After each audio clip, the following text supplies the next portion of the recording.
Okay, we're live. Welcome to CPG Vibes, episode 198. Two to go to 200. Gavin, what's up? Not too much, my man. It's a beautiful day down here in South Carolina. How about you, Wade? It is same. We're pushing mid 80-degree temperatures this week, so loving it. But as we were talking before we went on the show, we're going to drop about 30 degrees overnight. So it's bipolar weather season and allergy It is. season. My car's like got dusty yellow paint job right now from all the pollen. It is, man. It's crazy. We're me and Ellie are still fighting off the last bit of the snot nose head cold that they picked up about a week and a half ago, and then on top of that, literally everything is yellow and green, and layers of that. So It's crazy. I'm looking forward to getting after it after Monday. So. Yeah, definitely. Well, as we're waiting people to join, and if it's the first time you've listened or watched or what have you, go to Apple Podcasts, Spotify, YouTube, like the past episodes, watch them, 5 stars, thumbs up, comments, like, subscribes, all that stuff. But yeah, we're open for business and talk about whatever, and just normal talk this week. No guests. What's on your mind this week, man? Man, it's actually been a good CPG week. 3 companies now have sold, or been acquired, and the one we were talking about right before we hopped on was Hopwater.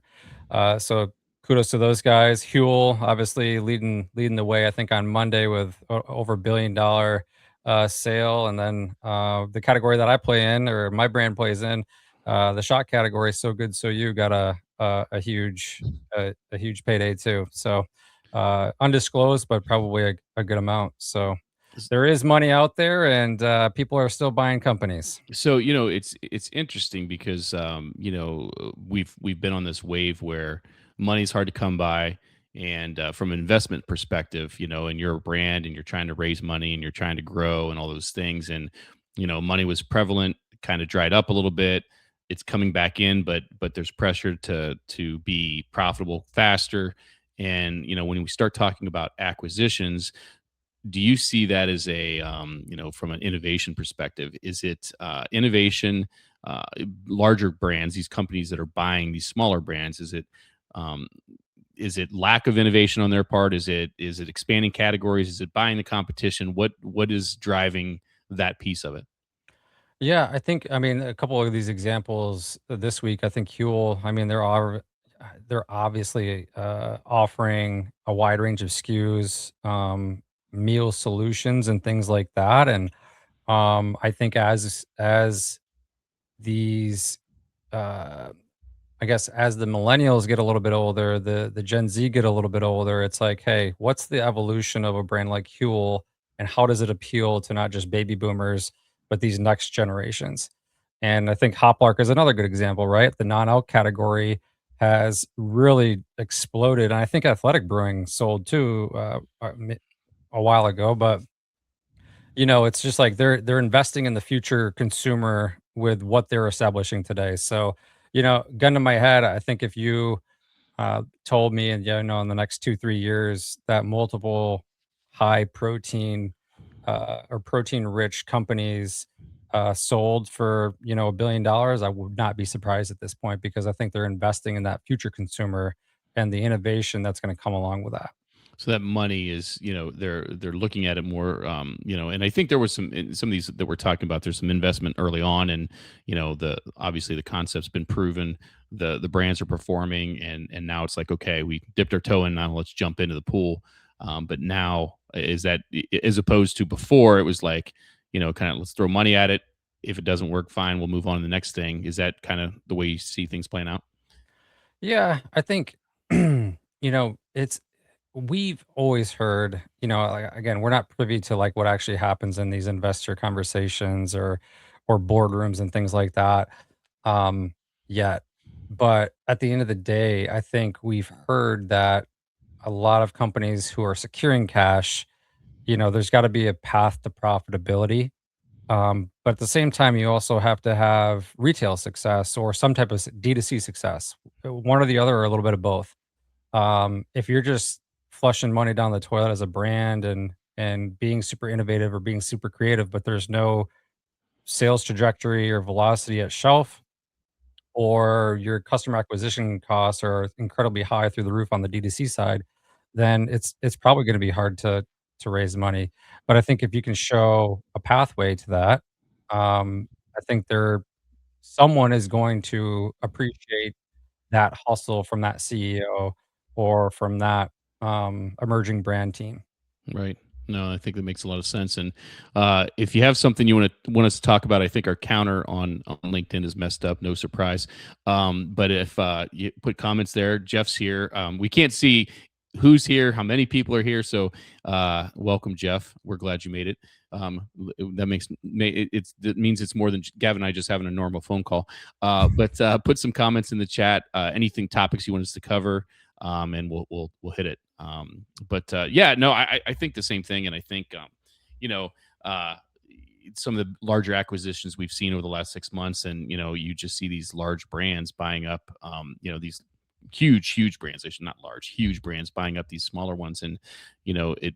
I think it speaks a lot for the way things are running right now. So, um, yeah, Yeah, I and wanna say, one of the statistics that I think I saw when it goes to the umbrella companies, it's like 20% of all companies are own or no, 80% of all companies are owned by, like, 20% of the conglomerates or something right. crazy like that, which is absolutely crazy. Yeah, Ginger, good to see you. And please, if there's anything you'd like to contribute, throw it in the chat. We'll talk about it. Yeah, you got to love the tech issues, and Jeff, you can appreciate that because of your weekly show. I'm sure you know how it goes. Yeah, I agree. I agree. And I don't know what else. We had a couple of things we wanted to touch on this week. I know this is one of them. I think it's fascinating to me because just the amount of pressure that's on brands now to perform right off the bat, right? I mean, perform quickly, right? And we've talked about whether you're expanding too quick or you try expansion, whether it's into a larger retailer outside of or hiring too fast, whether that's an internal team or an external team, like whether you talk about brokers or you talk about marketing and all these things. You bring in you look at you have your salesperson, whether that's again internal, external. You have to have a finance person of some kind. Again, internal, external, operations, internal, external. How do you build that team out? Stay nimble, and all those things. And when do you? How do you put the piece together and stay profitable early on? Yeah, I think it's probably a $5 million question because at the end of the day, you have to pay these people. You have to have some type of capital raised or some type of bank, or some type of dollars in the bank to get started, right? And obviously, you have to create product, and there's costs all associated with that. So, more than anything, I think going back to a brand, you have to have demand for your product. Um, whatever that means. Like if you're going to go to a farmer's market, and promote your product, and you're going to bring whatever you're going to bring to that farmer's market. It might be 50 units, and you might sell out of those 50 units, and that's I think that would be a good problem to have. And then the next farmer market you go to, you might bring 75, and maybe you sell out of that, and it's really good, right?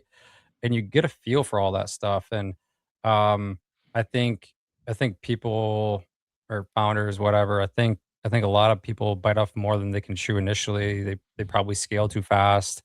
They probably do a farmer's market once and think that they had the best thing in the world, and then they're knocking on a retailer store, and slow and steady is probably going to win the race.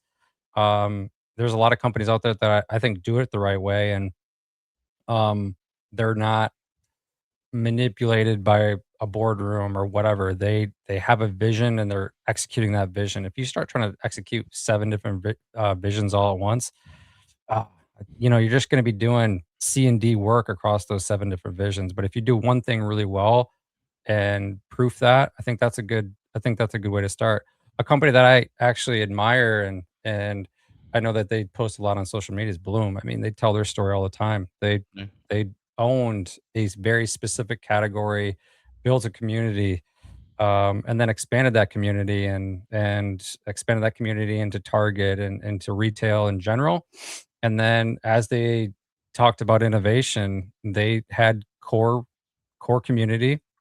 They had a core retailer that loved them as a brand. They launched, their energy drink at Target and it exploded. And fast forward to now, I mean, they're a dominant, fast growing CPG beverage brand now. Yeah, I see them. They show up on my feed all the time, on TikTok and all those things. And Jeff's comment, you have to build demand first. Race to retail is not the long game. And yeah, I totally agree. And I'd be remiss if I didn't mention someone like Danos, who they do an excellent job on their socials, and that the demand online and introducing products. I can't talk, omni-channel across the board, right? And Yeah. they spread out into different retails, like they're hitting barbecue with like with Lowe's and places like that, and they're hitting traditional Yeah. retail and across the And board. I think that's a really good example, and probably for a couple reasons, but I think they created this core customer within their Kroger stores, right? Right. I know you guys had them on, I think, once or twice, and Yeah. and I also think that they had some hiccups too because, wait, how often do you buy spices? How often do you buy seasoning, right? And when you're blowing up on D2C, you're probably seeing hundreds of orders a day turn into thousands, turning into tens of thousands. And then when you launch that into retail, you're competing against McCormick and all those other huge, huge spice companies. And you might get that first PO, but it's seasonings, man. It's just like, how often are people buying those? They might Yeah. be buying them, once a month. Obviously, a lot more, in the grilling season time frame. Um, but you're not they probably had a little bit of a learning curve when they hit to or when they got into retail and started to understand, hey, we're moving, 1 unit a week, versus, selling all these orders on D2C. So there's probably a pretty drastic learning curve there, especially when you're paying slotting dollars for all those I retailers think too. there is the one thing, not to challenge you, but one thing that I think they've done well too with their brand is showing the use case as far as Yes. to be heavy-handed, right? I mean, it's not, Yep. pinch of salt. It's go, pour this Yeah. stuff on, and they've expanded out. They started with their core, their one SKU, expanded out that line little by little, and now they've started going into, like, they've got a dip out. I think I haven't checked today, but I'm excited they're coming out with the SPG today, and so they've You done said they it. have a dip coming out? I think they have a dip, like a Oh, mix got it. to Yep. make a dip, Yep. so originally, you had the core SKU, they Yep. built it, it grew, and then they expanded on the core, as they went to taco, they have seafood, they've Yeah, got, and, like, I all think these that's things. I think that's super logical too, right? Like, again, you have a hero SKU, you need to create a brand inside a store, right? They probably did that more so for retail than anything else because if you just have, let's call it 2 facings on a shelf and spices, that thing's lost. But Right, if you have 8 SKUs and double faced or 16 SKUs single faced, now you can speak to a brand in a visual context, for the consumer who's shopping for that stuff. Obviously, I think what their rise to fame was the fact that they didn't use salt. It was diabetic right. friendly, and a lot of Yep. spices obviously contain salt. Right, right, and again, they had the hero SKU. They've got a face behind the brand, Dano himself, and Yep. it's just they beat that drum, and now it's just grown. And I think the world of those guys, and I think I'm a fan of the product. I have probably 4 or 5 different SKUs in my cupboard right now, and I'm excited to try the new ones. So I think they've Yep. done it well. Let's see what Jeff says. Talked to a barbecue rub and sauce brand yesterday, and they have found success with the barbecue grill, pellet stove, pool table, outdoor furniture, small retailers. Yeah, like Lowe's Foods for us. Yep. Very niche, but more manageable in the beginning. 100%. Yeah. Yeah, I mean, and it's the core consumer. that's I the mean, yeah, that's the consumer. yeah, exactly right. If you're buying a Exactly. grill, you're probably grilling, right? Yeah, exactly right. Yeah, yeah. Yeah, And and that speaks to, like, the cross merchandising opportunities that a lot of retailer or for this category that you can go after, right? Like, you don't have to just have a home in the spice seasoning aisle of a grocery store. You can start targeting, Walmart grilling section in the back of the store, back corner of the store. And same thing with Meyer and all these other retailers that are supercenter format or Dick's Sporting Goods, even whoever sells a grill, you can. Home Depot is obviously an opportunity. So, yeah, there's a plethora of opportunities to sell your spices outside of that, and those honestly might be better. those might be better turns than the grocery store. Could very well be. Could very well be. Yeah. So I think yeah, we see Derek. Hey, Derek. If you're just joining us or tuned in, we had some technical issues, at least on our that we saw early on. So if you have a comment, topic you want us to touch on, put it in the chat. We'll put you up on the screen. We'll talk about it a little bit. We've been talking about just building a brand and kind of some investments and things like that.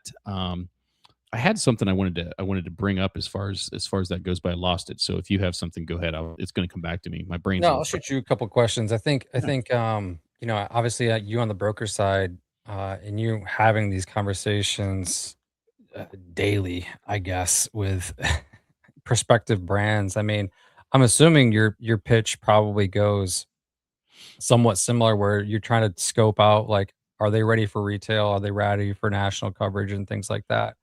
How do those conversations go? And, like, if someone isn't ready for national, like, what's your uh, do you guys just focus on a regional approach? It's interesting because you have all walks of life, and I'm certainly not going to name any specific brands, but you have a mentality of people being very conservative, and I'm never going to be one to try and sell something on something that I don't feel they're ready for.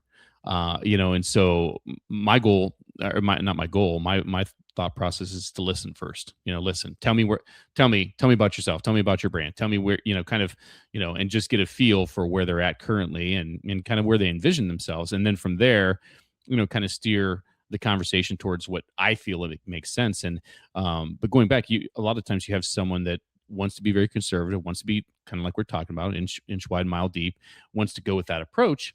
But then you have some other ones that think they're ready to go full blown across, and so it's and then there's a mix of in between. So every conversation takes on its own unique path based on what their mentality is, and it's really interesting when you start talking, and you've got people that want to go 300 miles an hour, you know what I mean, and they want to submit for every category review and just go. And I think I try to keep that balance of understanding the timelines involved, because we both know it's truly a marathon. And especially, I always just use the example, if you get in front of a major retailer, let's say the timing's right, either the category review is happening right now, or they have an open review, whatever it is. Let's just say timing's perfect, aligns perfectly today, now's the time. You're still looking at 6 months before you see execution on shelf. And so many times, especially people new to CPG, they don't understand that. And so trying to just balance that, the expectations versus the capabilities versus common sense, it's just trying to package that all together and keep people on the right track. Yeah. I think I mean, obviously, I agree with all that. I think it's interesting that a lot of people want things to just happen instantaneously and not really understanding the full picture, you know? Like, if you're brand new, there's items set up if you get accepted or approved by a retailer, at Unify or KeHE, and that's is obviously true with any regional distributor too. Right. And that's gonna be a minimum 4 to 12-week timeline and process to get item codes for the big dogs, and then, maybe a little bit easier on the regional side of things, or a little bit quicker on the regional side of things. But even with that being said, if you're pitching a retailer that's got a category review schedule, or that is the planograms or stores, there's the planogramming process, and that takes a, a large chunk of time to do that. And then there's the actual execution of shipping the product, getting it warehoused, and then ultimately back on shelf. So there's just so much time that actually happens. Now, if you're set up in a DC already, yeah, hypothetically, you can launch within a month if the retailer is in an open review, and, like, that's great. But obviously, if you're an emerging brand, you might not have some of that stuff set up. So uh, one thing I want to go back to is, that first conversation. Are you taking samples before the meeting or after the meeting? If it goes well. For me personally, I Yeah. I liken this back. We have to at least acknowledge Derek's comment that you don't own any shirts that have 2 top buttons. We have to at least I don't know what eh, happened, man. he buys them at the thrift store. Um, y y I go back to, when I first started buying, right? And this when I was in school, I went uphill both ways. Uh, it was really cool, right? I started getting all these samples and, I started taking all these things home, and little by little, food was expiring at my house because I just couldn't keep up, right? And it's Yeah, like, okay, same thing at trade shows, right? The first couple trade shows you go to, you're the guy walking out with two bags and samples, and you're taking them home to your family, kids, all this stuff. And then after a while, it's like, yeah, no thanks on the samples, but here, send some to me, instead of me taking it back. yeah, And so it's kind of the same approach to me now. I think first there has to be an interest. It has to be, does it make sense for us to work together? Here's what we do. Here's where we work. Does it make sense? Do you have an interest after that initial conversation in perhaps working together, and then go down the sample road and things like that? But it's kind of like step by step, and even to this day, I still get probably more samples than I need, and I'm sharing them with friends sure, and neighbors and my wife's people at work and things like that. So I think I like to make sure there's an interest on both sides before I even proceed with that. So sure. So I guess at some point, I'm sure you guys get samples and talk about it as a team. It's something that you guys, me as a buyer, previous buyer, I would, if I was in your shoes, I'd want to make sure I feel good about the product. I'd want to see the packaging. Obviously, you you know, can see that on a PowerPoint or on a slideshow. But I'd honestly want to taste the product and make sure that the product is something that I could personally see at my key retailers that I mhm. manage or Exactly right. whatever. Exactly right. Yeah, Yeah. yeah. 'Cause if it tastes like crap, I mean, there's Well, gonna be work to be done, and then you're signing up a brand that you're not really passionate about. So yeah, that's how I would probably vibe it out. yeah, yeah. No, I agree. Completely agree. It has to be something you feel good working with and whatnot. So, all right, Derek has a real topic now. I like Is this one. is there any Uh, leverage a brand might have to avoid a free fill, high demand, virality? I'm going to let you take this one based on you're the I'll brand bounce it guy. back to you You're the too, brand though, guy. because I think this is interesting. I think, again, I'm gonna be very vague here, but I think you can have some success with that. I think it's gotta be you're not gonna go to every single retailer and be like, "Hey, we're crushing it on TikTok and we're crushing on D2C. You need us." No retailer needs you.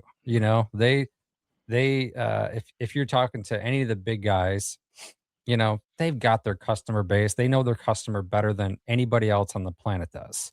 Um, so I think you can have a little bit of success with that. You'll probably be able to negotiate it down. I doubt you'll get it for free. If you're a regional brand selling into a regional retailer for the first time, yes, maybe a buyer will give you a pass there. But Wade, what are your thoughts?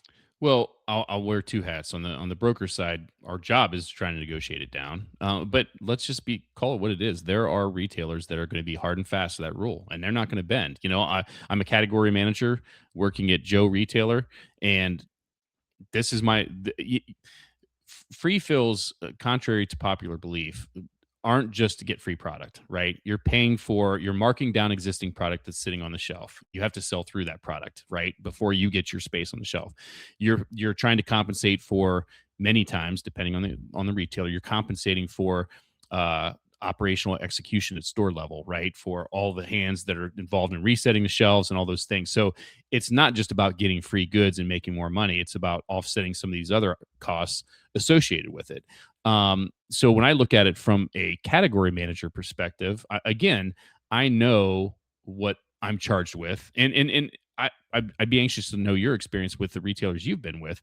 Sometimes that money goes to the bottom line. Sometimes it offsets some of those markdowns and things that we're talking about, and different things. So depending on what my situation is and the retailer that I've been with, I don't know how much you may or may not have flexibility with regards to being able to negotiate give that down. So I'm working with your brand, Gavin, and I'm a category manager, and I've got my target to hit. So if I don't take your free goods in, You got to get it back somehow. it's got to come someplace, right? And Especially so if it's like 5 SKUs. Like 5 right, SKUs is a lot of money, right? right, I think the easy way to equate this is like if you have 100 stores and you're charging $50 for slotting, I think that's 5 grand, right? right. So, now you have to make up 5 grand from somebody else. There's ways where you can bypass the free fill, obviously, like, you can say, "Hey, we're gonna give you, an extra scan. We're gonna give you this in the cost of goods." Like, there is ways to maneuver that conversation, but to say, "Hey, I'm not gonna pay free fill," or not present a plan for any of that other stuff and have a very arrogant approach of, "You need us."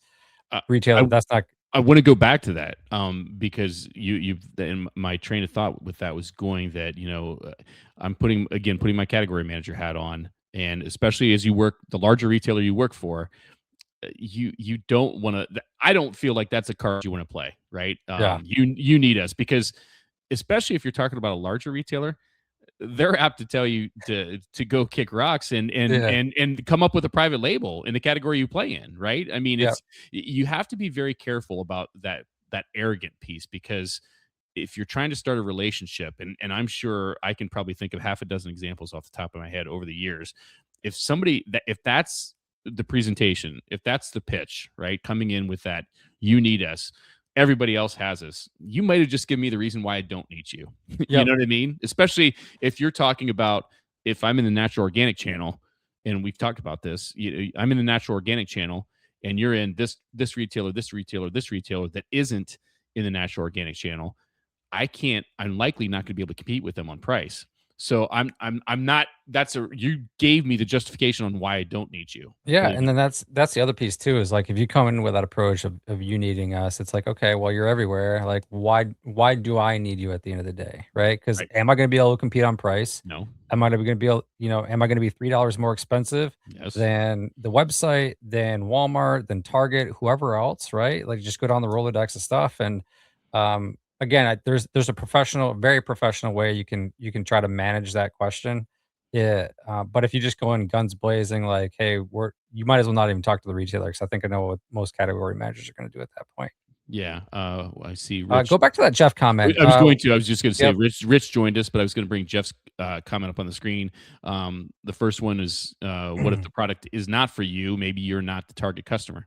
No, 100%, and this is where I do like to pride myself as a or based on my buying habits. So, there's a lot of foods that I don't particularly like or enjoy, but you have to understand where we're at as a retailer, who our customer is, all that kind of stuff. So, like when I worked at Earth Fare, we had a very natural organic customer and also a very high index of vegan customers.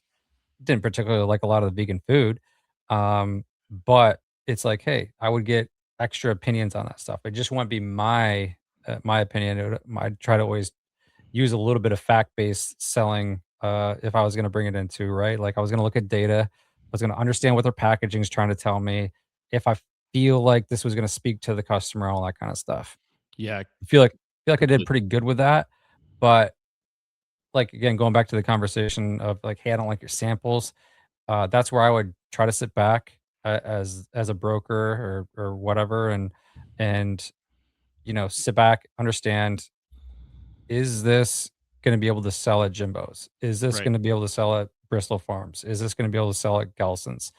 Like, what demographic are they pursuing with this? And if I fall into that demographic and I don't think it tastes good, I'll probably communicate that. But if I can see it because of a packaging thing or an ingredient that is trending, you have to look at a lot of variables. You can't just base it off taste. Yeah. Excuse me. And I think you have to, that's the subjectivity that comes out, right? And I wholeheartedly agree with you. From, I the examples I give are olives.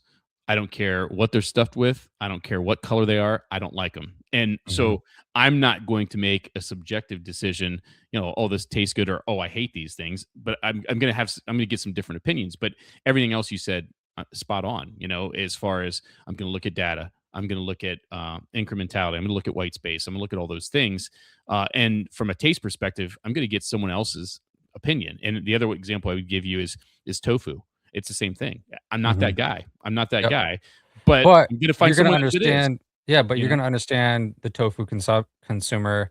You're gonna be like, "Okay, like, I see what they're doing here. Now I need this extra push." Like, where's your data? Is your data increasing? Is it decreasing? What's your average retail price point versus the competition versus house foods? Whatever it is, and and from there, you can start making a pretty good indication of if it's in play. Also, like, how much space does tofu take up in a refrigerated case in grocery, and what is the likelihood that you're gonna be able to get 2 facings out of the brands that are already in there, right? We're already, like, right now, probably wouldn't take on a tofu brand because that space is pretty, well, heavily dominated. That's Right. my opinion. Right. I No. might be wrong, but that's just where my head's at. No, no, I agree. I agree. And I want to I'm going to I'm going to come back to this from an innovation because I've got a question or a comment. We're going to tackle the big guys here in a second, and I'm not talking about Derek and Jeff. I remember as a vitamin category manager during COVID, we waive a lot of brand onboarding costs just to get a new elderberry, et cetera, SKU launch. Rare situation though, and sometimes when you look at that, the free fills, for some of that pricier stuff, especially in that vitamin category, it's crazy, right?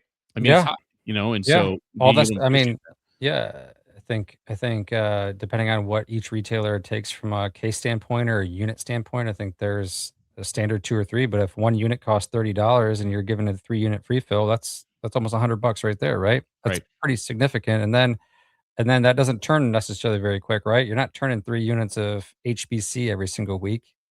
Some SKUs you might, but majority of SKUs, it might be 3 units a month. So you have to, like, start determining that pretty quick. right, right.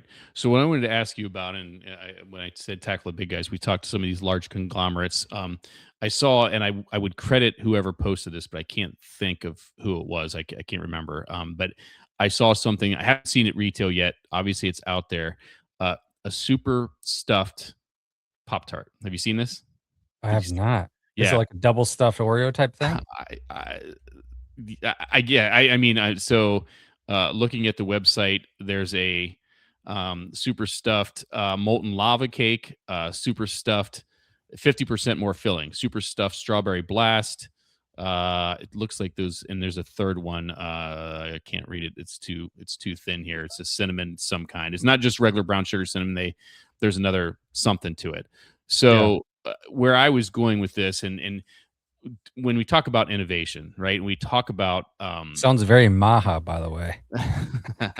what I mean, so as a brand, right? You have to make a case for your products. What is the differentiator? What is the white space?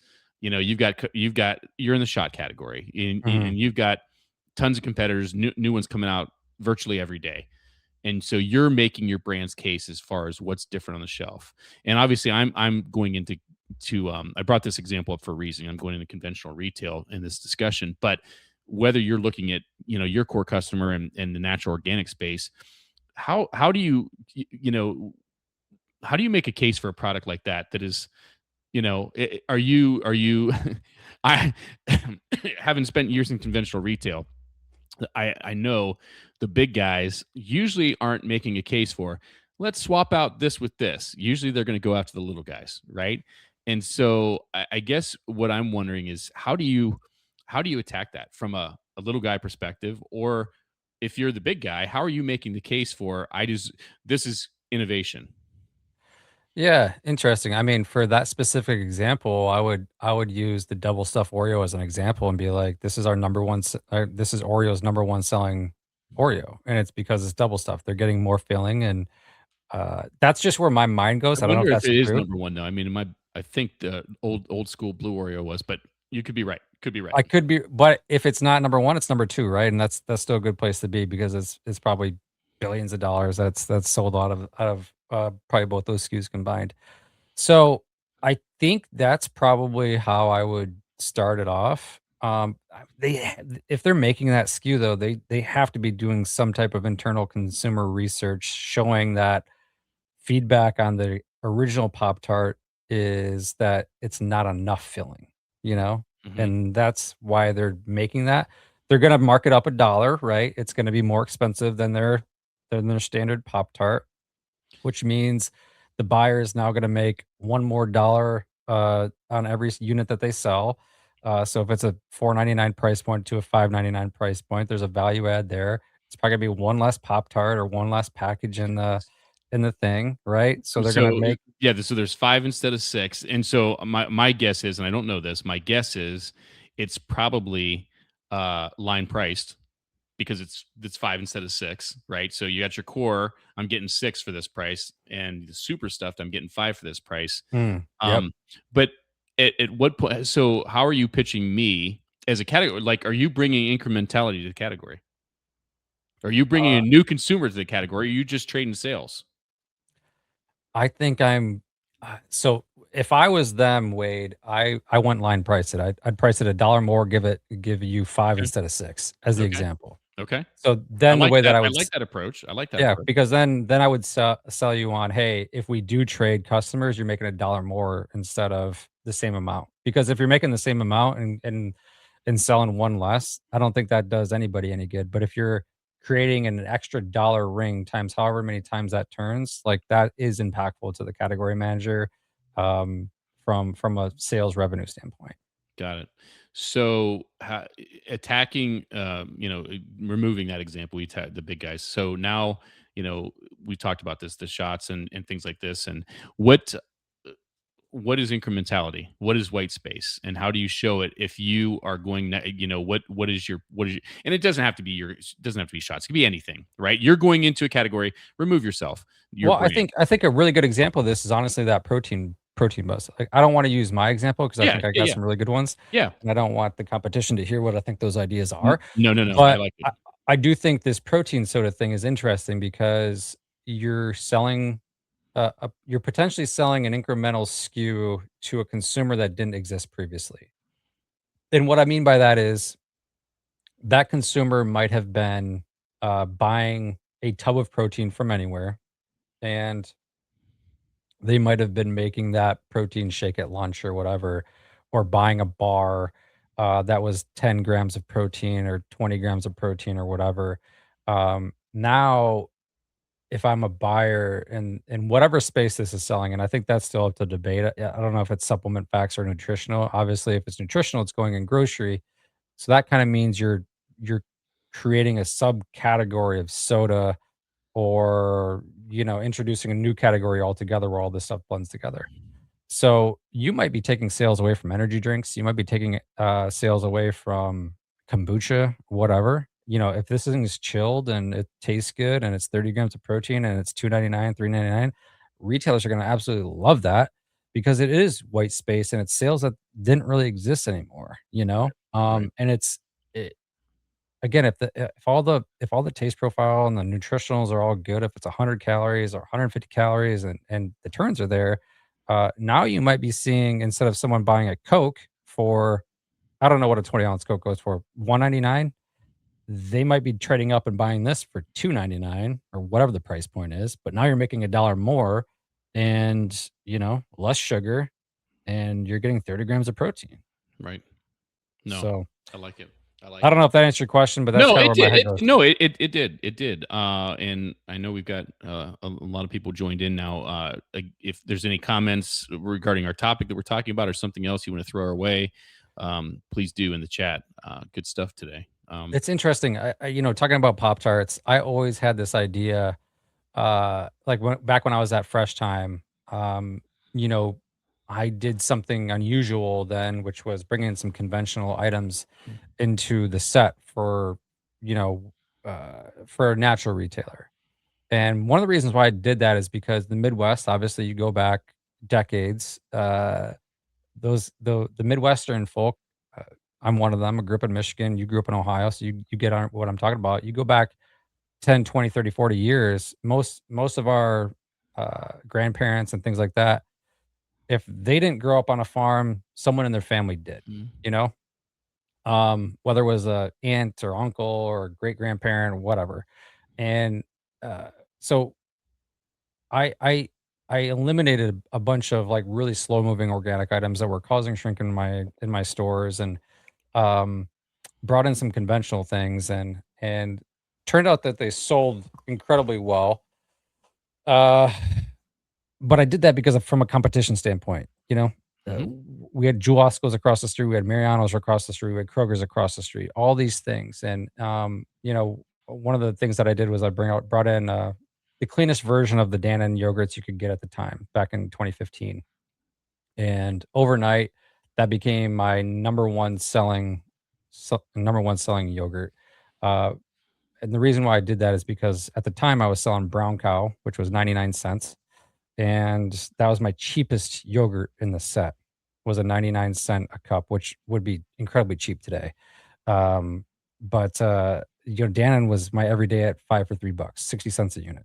Right. Um, so I just think like at the end of the day, you have to understand who you're selling to, in what market you're selling to, and who your demographic is. And that was I ended up doing that in a couple different sets at Fresh Time. I didn't do it in every single set, but I did it with some hero items. Yeah, and I'll give the opposite end. So I was in a conventional retailer, and we got the idea that, and this is going back. I don't want to date myself. It's at this point probably close to 15 years, 10 to 15. And we kind of saw natural organic coming. At that time, anybody in conventional that was doing natural well had kind of either a store within a store concept where they Mhm, merchandised all the stuff together, or they had like a section within the section with green stripes or something that showed, hey, here's where our natural stuff is. And we saw that and decided that's something along with natural organic, we wanted to get into international foods. And mhm, rather than doing it step by step and testing things out, we went full bore. And very quickly we had a shrink problem because that wasn't our. And not only that, we also created a price perception issue with ourselves because we're a conventional retailer. We're going to have Frito, yep, Kellogg's, all those things is what we promoted and displayed, all those things. But then we tried to incorporate just overnight, essentially, in some cases, all these natural organic specialty products that had way high retails, right? And it was kind of sticker shock. You went from a 12-foot section of, I don't know what, pasta sauce, and then you shrunk it down, and then you've got 4 foot of imported pasta and sauces and things from Italy with these enormous prices. And you know we're competing with Walmart, we're competing with Kroger's, Giant Eagles, people like that, and we were already higher price because our service was, we put more into service, and I can go on and on about that. But by doing that, we created a price perception problem. So we had shrink issues, we had price perception, and it took us a while to combat that because it was self-inflicted. And I think it's kind of the opposite of what you're talking about. You were trying to attract some of those conventional customers and or fill your basket for those shoppers that might just be coming in to get perishables. We're trying to have some people say, hey, we've got these products, and our customer base at that time wasn't ready for it. yeah. I think what I tried to do was exactly what you said. I limited like that yogurt example. That was the only quote unquote dirty yogurt that I brought in, Hmm. and same thing with pizza. I brought in a Geno's East pizza, was in my number one seller overnight, 3 for 10 every day. Um, and but I didn't bring in another competing Jack's Pizza or whatever. It was just Geno's East, and that was good value, 3 for 10. Which again today, fast forward 10 years or 11 years, uh, you know, I don't think any pizzas are going for that cheap. But um, I think if you would have done the whole entire store all at once, I think we probably would have got ourselves into a little bit of a mess in the sense that, okay, what are you guys trying to be? You Lose your know? identity. Yep. Yeah, what's your identity? I think they probably went in that way because I think after I left, they probably strayed that way a little bit. I think they brought in some Coke and Pepsis and Mountain Dews and things like that, and some Unilever things too. So maybe you go too far that way and you start having some identity crisis things. I think it's easier to do it on the natural side where you introduce conventional items because again, the customer knows what those brands are. They know what Daisy sour cream is because they've bought that at Jawasco for their entire life. Um, you bring in Organic Valley sour cream for $4 more a container to, Bueller's or wherever else. That's sticker shock, man. Right. That's not your customer. Right. You have to be very strategic in the sense of what you bring in at that point, and it's got to be very little because, especially on the dairy side, those dates they come quick. Right. So I think the reason, at least one of the reasons I think we're talking about this is, so if we're looking at this from a brand perspective, it goes back to knowing who your customer is and who your retail partner should be, right? And if you're if you should be in the conventional world and you're trying to go straight to natural, probably not a good fit. And the opposite is true too, right? I mean, it's you have to know who your core customer is that's going to be looking and where they shop, right? Yeah, I agree with that. I think it's easier for natural to bleed into conventional Mhm. quicker. Yep. But the natural retailer obviously is gonna have a lot of or no, actually, ways to bring in a super conventional brand, right? Like if a brand is super conventionally clean, Daisy Sour Cream is a good example of that. Daisy Sour Cream's got 3 ingredients, and they're in basically every single door across the country. So they do bleed over into natural, but then again, the natural retailer is gonna have to fight the price point issue, Right. right?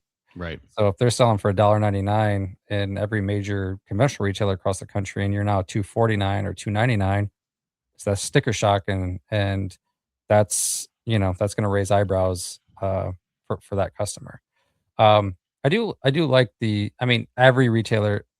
every brand should have a really good idea of who their core customer is, right? I know Jeff and Peter have talked about this a couple different times on their podcast, and they want their uh, partner to very detailed give them who their customer actually is, right? If you just say it's a 20 something that makes 100K, like that's a wide net. Right. They want someone who's 21 with brown hair, who loves yoga, who loves to juice, all that kind of stuff, right? Like that helps them understand who their audience is. I don't think brands need to go into that detail, but they need to have a really good idea what the demographic is that they're pursuing or that they think they're pursuing. And then hopefully it's proved out too, right? And you do learn that as you enter retail. But you need to learn it quick. You can't sit there and wait. And, if you get into Market Basket, if you get into Jewel Osco, if you get into Fresh Time and you're winning at one of those retailers, you're probably winning for a reason. And it's probably because they are more apt to buy your product or their region is more apt to buy their product. So I'm a brand, and I feel like whether I've used brand Arctica and Jeff and Peter, or done it myself. What are I've let's just say I've locked down who my core customer is. How do I, as a brand, match it up with my retailer and what their core customers are? Yeah. Um, I know what the answer is, but I don't know what the answer is for that style. Like, if I was a brand and I don't know anything about retail, I think I would need to lean on my whoever I'm closest with on the brand side to, you know, uh, if we're very natural leaning and we're in Phoenix, like obviously Sprouts is a target at that point, but your natural organic customers. Um, if you're I think the tricky thing is, like, if you're in New York City and you have a very natural organic product, it's just like, where do you go in New York City, right? Because there's a lot of chain retailers there. There's obviously Whole Foods. Um, there's a lot of distributors that distribute the product, and obviously a very wide net of people who live there. So that's where it's like, which retailer? Maybe it's Wegmans, maybe it's Tops or whoever else. Heinen's, more so in Ohio. Maybe it's trying to figure out that or more regional infra stores and things like that. But I don't know, Wade. I'll shoot that back over to you. What are your thoughts? Well, I think it goes back to I'm gonna likely spend some time in my target retailers, looking at their stores on their websites, and I seeing what they currently carry, and making sure if my what I perceive as my competition is there, then likely I feel good about it. But if I'm looking at their selection, and I'm comparing myself with A, B, C, D, and I see HIJK, I'm going to stop for a second and make sure, am I priced too high? Am I priced too low? And just really make sure that who I feel like I should be living to, that goes back to what we talked about, that white space on the shelf, right? Yeah, And where we're attacking, is it better taste? Is it better price? Is it better quality attributes? What's the white space? And does that white space exist with the competition that I'm going after? Because I think, correct me if I'm wrong, but I'm guessing every brand that you've worked for over the years, you've likely compared yourself to someone, right? You have your sell sheet, you have here's my product, check, check, check, here's their product, check this, not the rest, and so on and so forth, right? Yep. If those competitors aren't in the retailer that I'm thinking about pitching, does that draw up a flag, or do you go full steam ahead? Yeah, no, it would definitely drop a flag. I'd wanna understand why my competitors aren't in there, because at the end of the day, like, if they've been around a couple of years, there's more than likely, they've had opportunity to get in them, so why? You know? Right. Did they Well, pass, or going did back they not even? going back to your example of Dannon and brown cow. So, you're brown cow, and you're looking at Dannon, Yoplait, store brand, this, and there's not a there's not a premium Painterland and all these other things. What do you do? Right? I mean, isn't that I think you, if you are going to pitch, you better have a compelling reason why they need you, or else it goes Yep, back to what I said, my example of we tried to put in too much too fast of products that didn't fix the assortment, or not fix, fit the assortment that we carried. And, if you think you're going, especially in a perishable category like yogurt, you go in overnight and you're the highest price point in the category, you better have some data or a story that you can tell me where you've done this before that it works, or else I've just overnight created a ton of shrink. yeah, uh, the dairy category is really fascinating because It is. it's like giving someone the keys to a Lamborghini, right? It's really expensive. You have the cooler costs, you have high velocity movement out of that case, but if you order bad, you're You're blowing done. up the engine and it's gonna be hard to recover. You're done. Yeah. We got some comments from Jeff. Hard to develop the right signals if you don't know who your target is. It's just fog. Uh, Rich always wants to get extra protein with his meat. Jeff, the retailers that you're looking to get into should be part of your go to market strategy, just like answering who the target customer is. I completely agree with that. And then Rich, flash forward 10 years. Foods that help kidneys recover from protein overdose are going to be what's hot. Might just happen. Might just happen. I think, on your side, with you having a lot of these intimate conversations Mhm. with founders and CEOs, how how do a lot of those conversations go, like, with what we're talking about right now? Like, are they aware, you know, or are they naive in the sense of, like, the competition? It it can go full circle, and it's one of the questions I always ask, and I asked when I was a category manager, where do you see yourself on on the shelf, and who's sitting next to you? Who do you perceive as your competition? And if they name something that just doesn't, I'm brown cow and I say my competition is store brands yogurt. I'm like, wait a second, what? No. No. And so it's self-awareness. I To answer your question, I think the conversation depends on the individual, right? And Yeah. we always say that, humility is one of our core competencies, as far as being able, we work best with brands that are humble and can take that constructive, criticism. And, it's the thing we say a zillion times over. Nobody likes being told their baby's ugly. And, it's not, in this case, what we're talking about. It's not that the baby's ugly. It's just like, okay, where do you fit in? What makes Yeah. sense for your Do brand? you And do you get a sense that, like, again, I'm just putting myself in their shoes, like, I think I would overanalyze everything about my product. I would, before I even launched even to a farmer's market, I would wanna be like, "Okay, my desired price point once I'm ready to scale is 199. I'm gonna be 399 today though, right, right? But right. my desired is 199, and I feel like I can get there with all these cost of reductions and or cost of goods reductions and things like that." Do you feel like you Y do you feel like a lot of the CEOs or founders that you talk to have it that far, or are they kinda flying by the seat of their pants a little bit? It's an interesting question, because we had a master class we did yesterday, and talking about a lot of this part, and one of that question came up in the chat was, I'm a brand, and the example you just gave, I have to be at 399 today because of scale and where I'm at.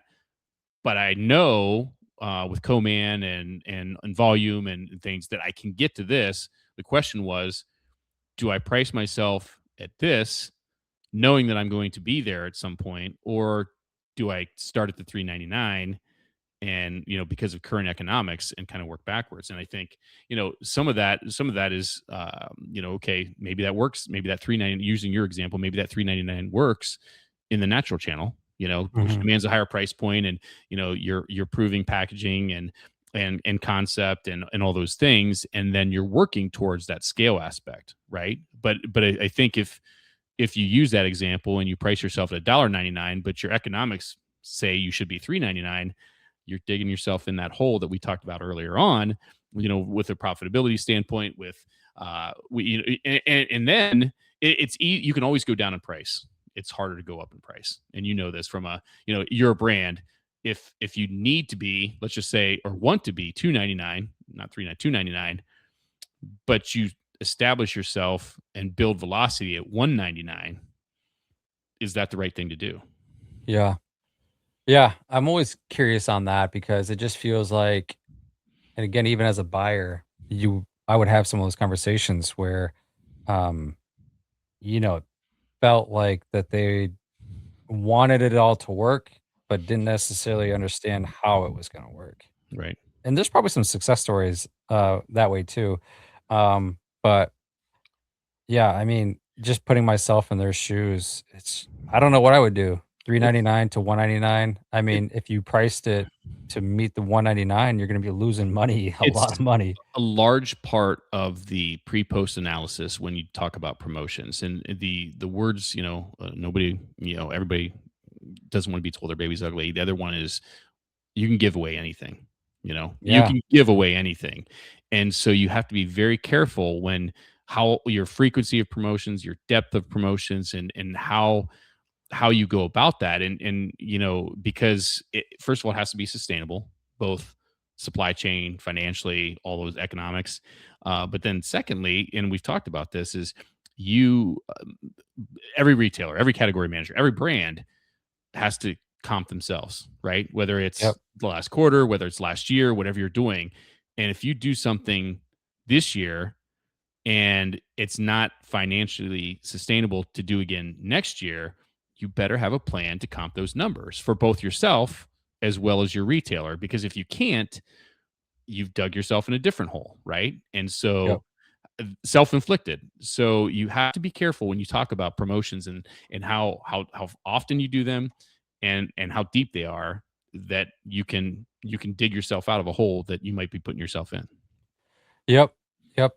And category managers are always gonna wanna, lap that, you Yep. know? I think as a brand, there's a way to maneuver it, Hmm. but it's your baseline sales, promoted sales, new baseline sales, Yep. promoted sales, new baseline, and hopefully, by the time you lap yourself, your new baseline is really close to that, old promotion sales. Right. But I would say, like, that's, it not a lot of brands have that, They're Right. relying on a 1 to 3 year strategy. Yeah. Well, I know we're at time. I don't know where the hour went, but Rich, if you don't end up hitting the scale to get it cheap enough to price it at 199, you've already backed yourself in a corner and you have to raise.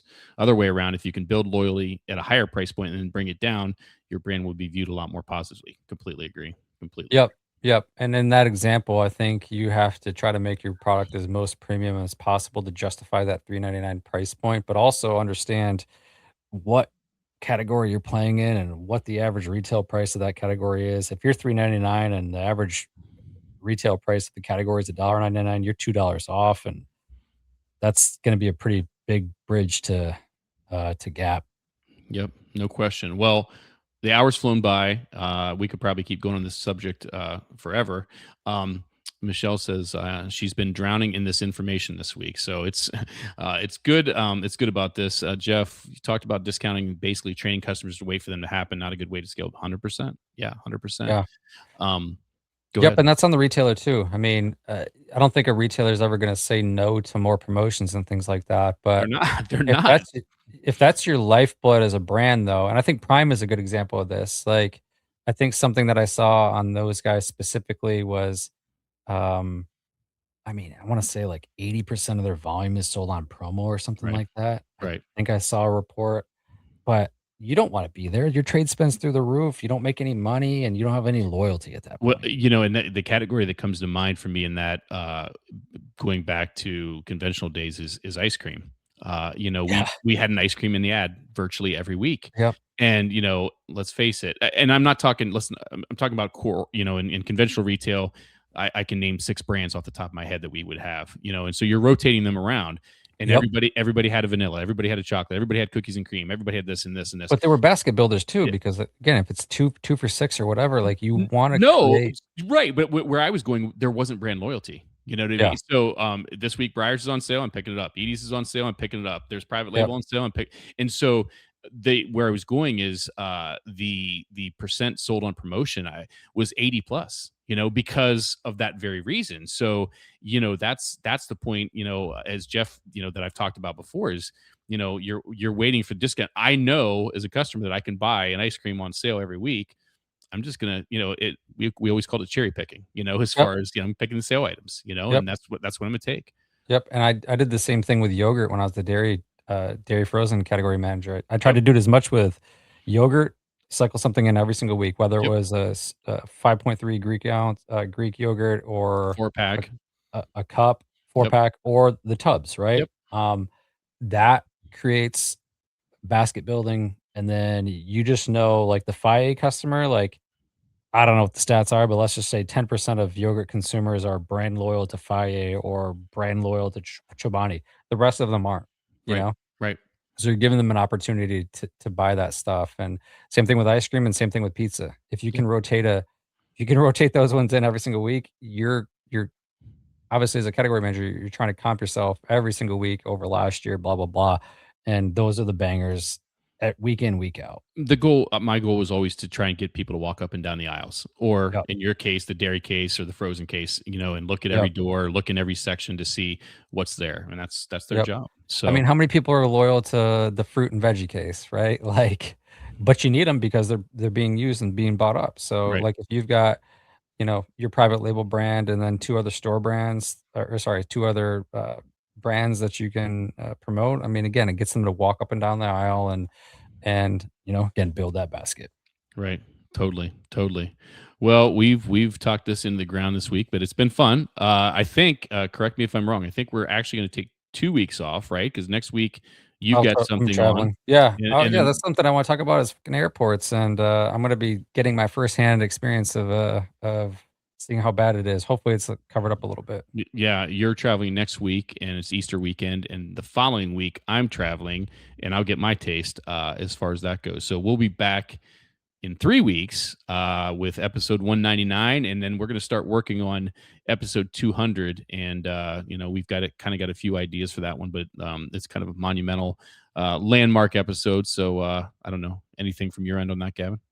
Nope, but, we'll be sending out, some communication out over the next week or so. Yep, we'll be working on it. So appreciate everybody tuning in. Thanks again. You can see all the past episodes on YouTube or listen on Spotify and Apple Podcasts. Do the subscribe, like, comment, thumbs up. Do it from your kids' phones, your neighbors' phones, your parents' wife, spouse, whatever. And we'll see you guys back in 3 weeks. Take care, everybody.